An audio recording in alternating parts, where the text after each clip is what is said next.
Bismillahirrahmanirrahim. Assalamualaikum warahmatullahi wabarakatuh.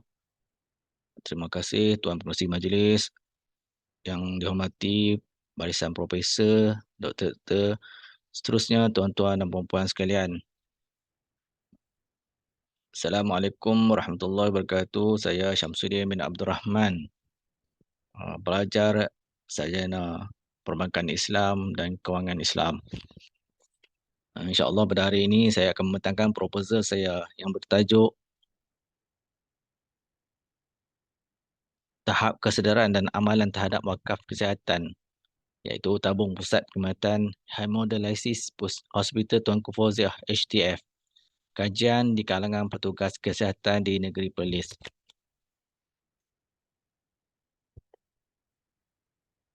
Okey, berikut merupakan intisari dan juga rangkuman pembentangan proposal saya pada hari ini, iaitu yang pertama pengenalan, seterusnya objektif kajian, yang ketiga metodologi kajian dan juga yang terakhir ialah hipotesis awal. Berikut merupakan pengenalan secara umum tentang wakaf.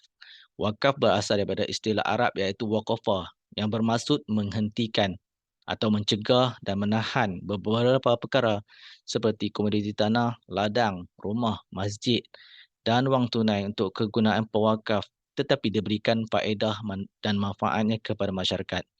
Dari segi syarak, wakaf ialah menahan apa saja harta atau wang yang boleh digunakan untuk kegunaan pewakaf dan dikekalkan bentuk fizikal tersebut untuk kegunaan orang lain. Wakaf memainkan peranan penting dalam menyediakan infrastruktur pendidikan, tempat ibadah, rawatan perubatan dan serta banyak lagi perkhidmatan penting dalam membantu perkembangan tamadun Islam. Penyertaan golongan yang berkemampuan dalam masyarakat dan juga umat Islam perlu ditingkatkan untuk membina kekuatan ekonomi negara kita ini. Wakaf bukan sahaja mengurangkan perbelanjaan kerajaan, namun dapat melaksanakan agian semula kekayaan secara lebih teratur dan meliputi semua masyarakat, tidak hanya kepada orang Islam sahaja. Terdapat potensi yang sangat tinggi untuk memaksimumkan peranan wakaf kesihatan dalam pencapaian asas jagat kepada penjagaan kesihatan yang lebih berkualiti. Jika diperhatikan dari sorotan peruntukan perbelanjaan oleh Kementerian Kesihatan Malaysia bermula pada tahun 2019 sehingga 2022, iaitu ketika mana pandemik COVID melanda seluruh dunia. Pembelanjaan pada tahun 2019 ialah sebanyak 28.7 bilion dan seterusnya meningkat pada tahun berikutnya, iaitu pada tahun 2020 kepada 30 bilion dan seterusnya meningkat lagi kepada 31.9 bilion pada tahun 2021.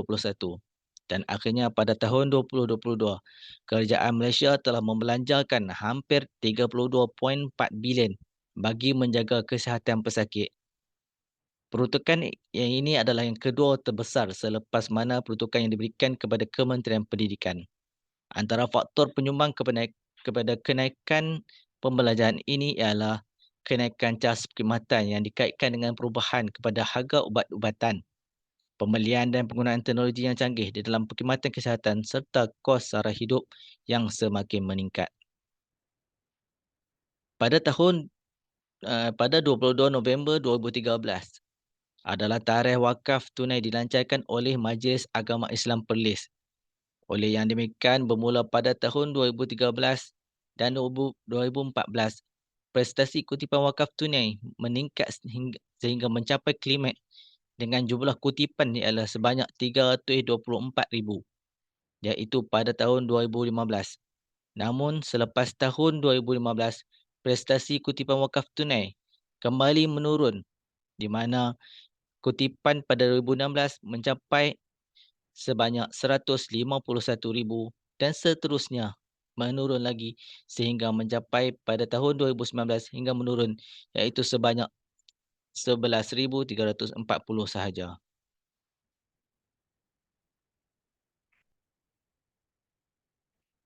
Berikut merupakan kajian proposal saya adalah disebabkan ialah tiada kajian lanjut yang dilakukan untuk mengenal pasti apakah faktor penyebab kepada kurangnya amalan berwakaf pada ketika itu.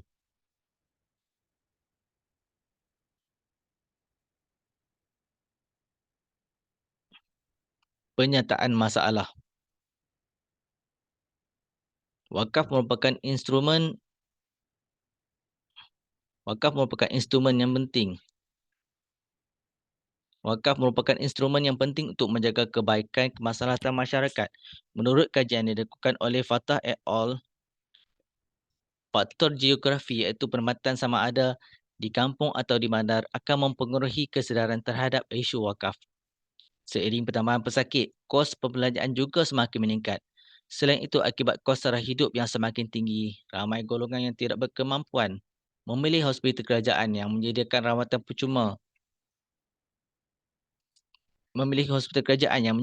percuma sebagai pilihan dan menyebabkan kepadatan serta kesesakan yang teruk dan mengakibatkan tempoh menunggu yang lama. Masalah ini seringkali berlaku di negara yang tercorot dan juga negara yang sedang membangun. Selain itu, kesedaran untuk terlibat di dalam wakaf kesihatan adalah kerana akibat yang dikemukakan adalah ramai yang tidak pernah mendengar tentang wakaf kesihatan di mana-mana platform media sosial dan mereka mengatakan ia adalah sesuatu yang baru bagi mereka. Kajian oleh Abang Maruski et al. Pada tahun 2021. Oleh itu, bagi mengetahui tahap kesedaran dan amalan terhadap wakaf kesihatan, terutamanya tabung Pusat Perkhidmatan Hemodialisis Hospital Tunku Fauziah, Kangar Perlis, kajian ini telah akan dilakukan di kalangan petugas kesihatan di negeri Perlis sendiri. Objektif kajian. Objektif utama adalah untuk menentukan tahap kesedaran tentang wakaf kesihatan di kalangan pekerja kesihatan. Yang kedua, untuk mengenal pasti faktor yang mempengaruhi tahap kesedaran terhadap wakaf. Dan yang ketiga, untuk mengenal pasti hubungan antara kesedaran dan amalan berwakaf. Skop penelitian. Belum ada kajian lanjut di kalangan petugas kesihatan yang terlibat secara langsung di dalam amalan berwakaf ini.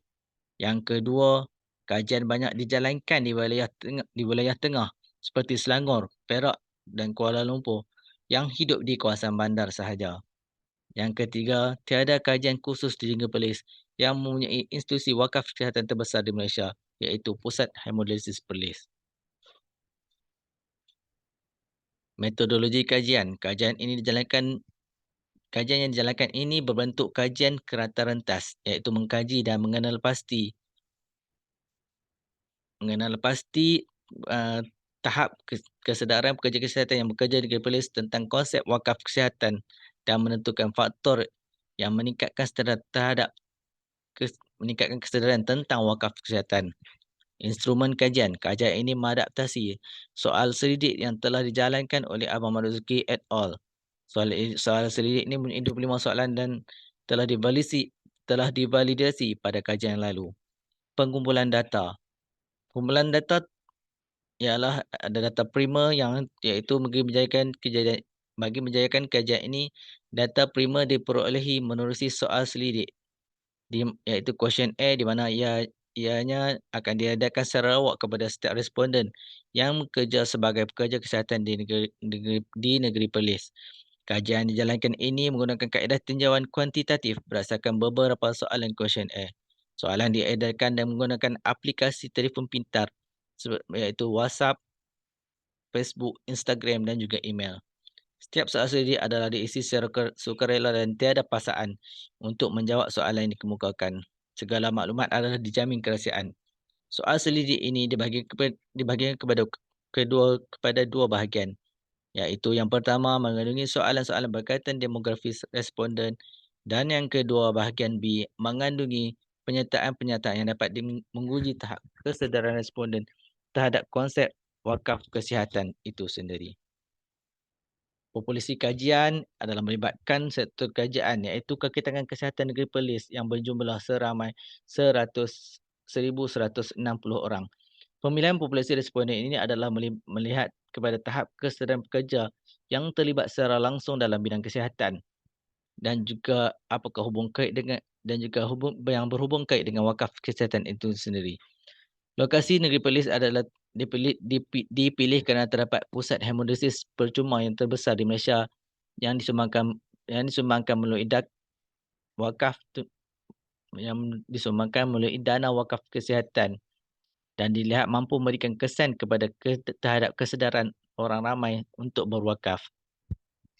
Kaedah persampilan. Kaedah ini menggunakan kaedah persampilan rawat muda iaitu sebanyak 1,160 orang responden akan dilibatkan bagi menjayakan kekajian ini.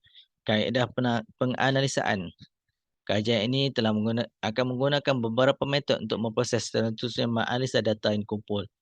Pemprosesan data menggunakan perisian SPSS version 21 iaitu dan juga analisis deskriptif diguna pakai bagi menganalisa demografi dan juga maklum balas responden menggunakan kegerapan peratusan dan standard piawaian ataupun median.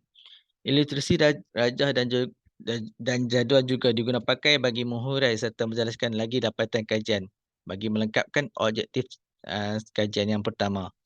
Cross tabulation digunakan bagi mengenal pasti hubungan di antara beberapa pemilih ubah sekaligus melihat perbandingan di antara beberapa pemilih ubah tertentu.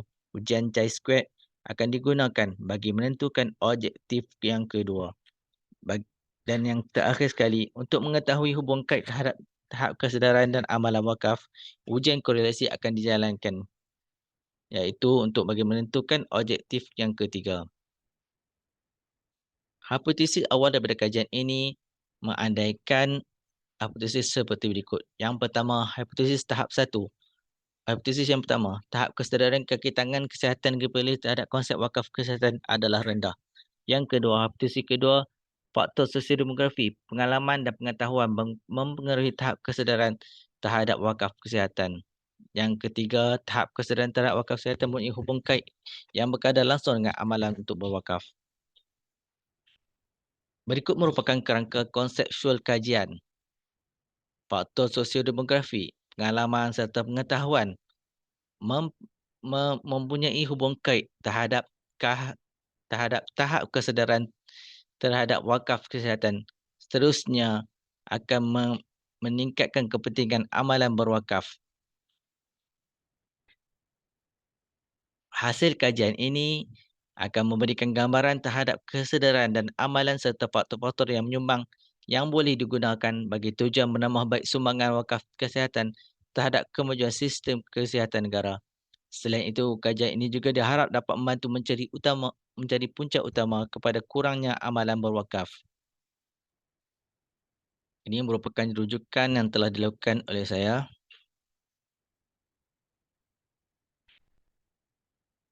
Setakat itu sahaja pembentangan proposal saya pada hari ini. Sekian, terima kasih. Assalamualaikum warahmatullahi wabarakatuh.